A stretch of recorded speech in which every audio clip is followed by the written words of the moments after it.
Good morning, children of God. How are we today? I pray your morning is blessed because mine is.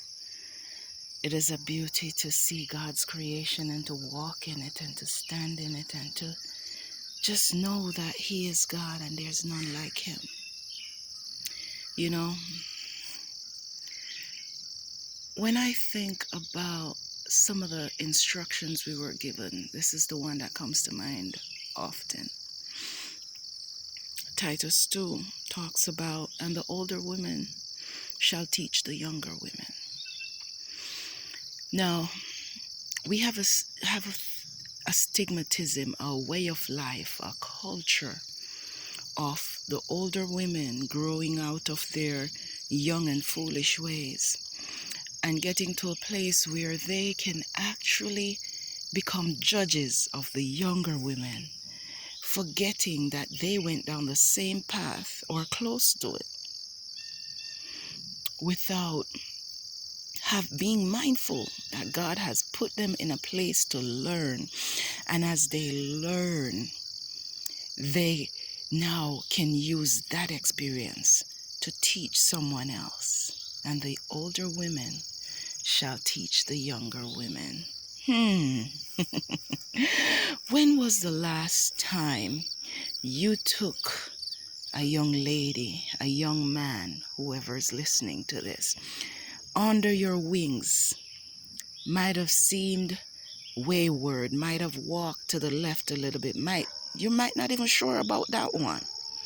When was the last time you stopped to check on that person and say, hey, what's going on with you? How are you? What's happening with you? Because sometimes it's what's happening with us and not necessarily who we are. See, our circumstances sometimes as young people, if we look back, tend to help us to make some choices that were not very clearly thought out. We're not very conscious, because if we really had the clear thoughts, then we would definitely have taken another path.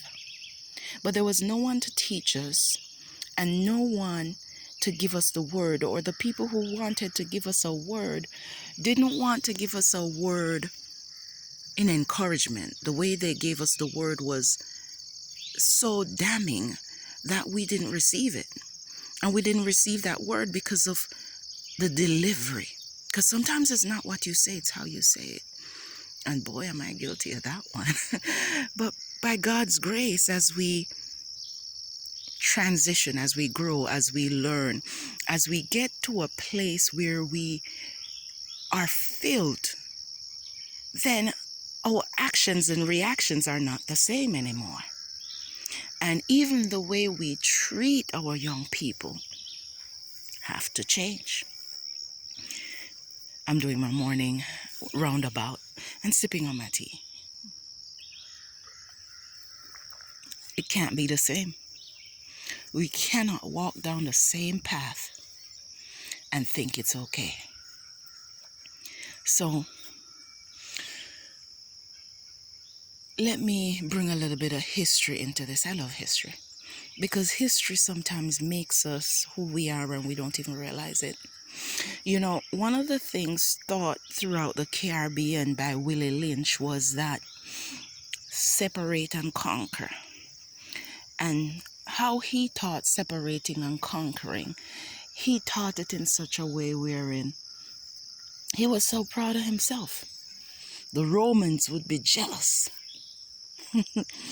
Mercy. The Romans would be jealous. Think about it. The lighter color people were separated from the darker color people.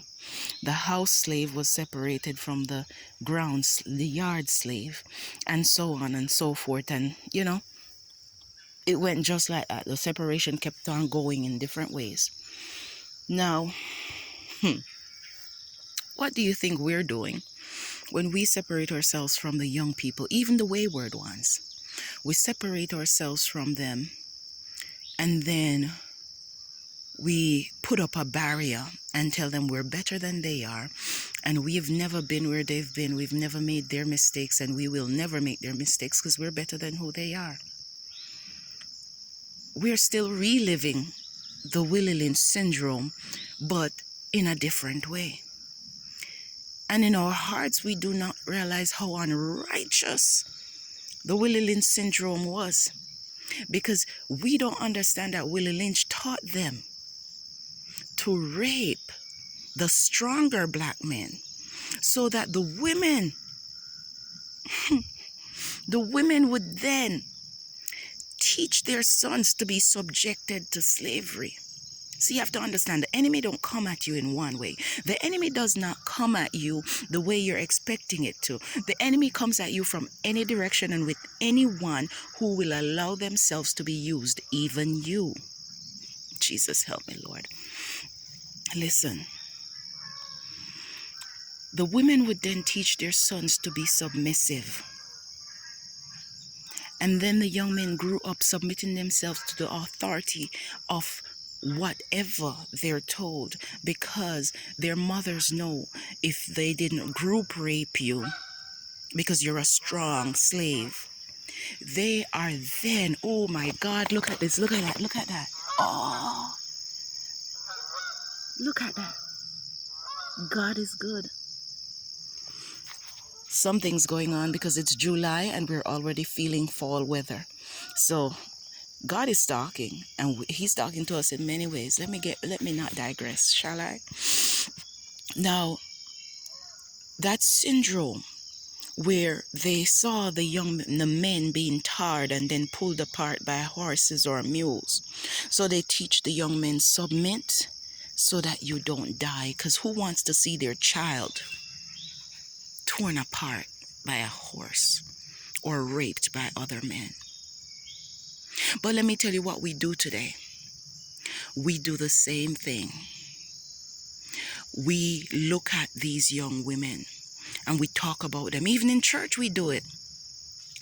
And we gossip, forgetting that God says he hates gossip. But we gossip. And if we were talking about them in church to build them up and strategizing a way to reach that person, I could understand. But we're not reaching anyone. We're not building anyone up. We're sitting in church and doing the devil's work by talking about these young people instead of go sit down with them and say, well, how are you? What's going on with you? Because if we sat with them, if we spoke to them more often, if we spent more time learning who they are and building a relationship, because we don't have a relationship with God. If we had a relationship with God, we'd have a relationship with each other. Guilty, I am. But today's the day to start working on it and getting better at what we do. We sit in church, we sit on our porches, wherever we stay and see them. We see them in the town, we see them wherever we go. Look at that one. And we make statements that aren't necessary. And sometimes we don't even see our own children who have fallen by the wayside because we're so busy talking about John and Jane and Barbara's children. We forget that Barbara's children aren't the only one making mistakes.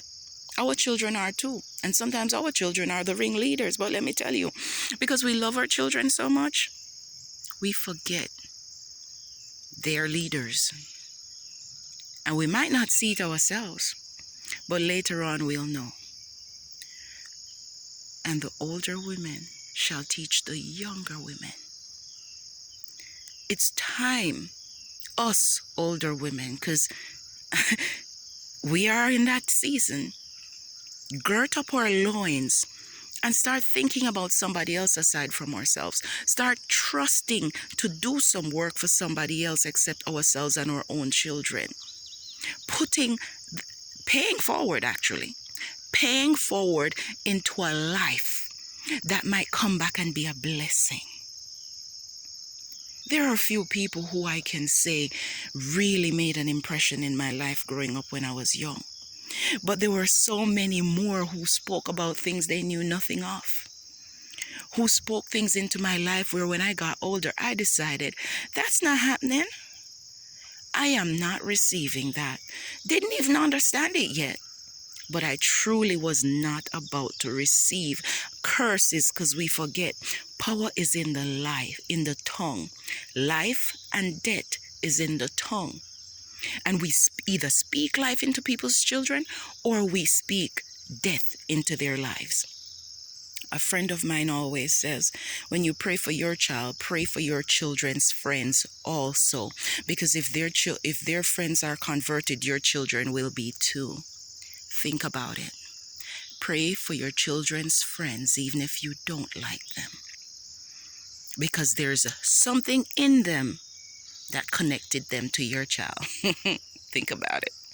What is in your child's heart that has connected them to someone else who might not be kosher or might not be the best of choices for friends? That's a lot to think about. Anyway, and the older women shall teach the younger women. My friends, who will you touch today? Whose life will you make an impact in? And what kind of impact will it be? Will it be a godly impact? The light that shines so bright that the world shall see God in you? Or is it going to be, don't let Miss Barbara, I don't have no time for Miss Barbara. I don't want to see her, don't want to talk to her. She talks about me. As Christians, we can't have the young people saying that. That's why they're not in church today. Bring somebody back. Save a life, even if it is not your child. Save somebody else's life today. Encourage somebody today. Build somebody up today. Love somebody today, because we all need love. Blessings and love, my lovely folks. And may the Spirit and grace of God go with you wherever you go. And may He continue to put a hedging around you.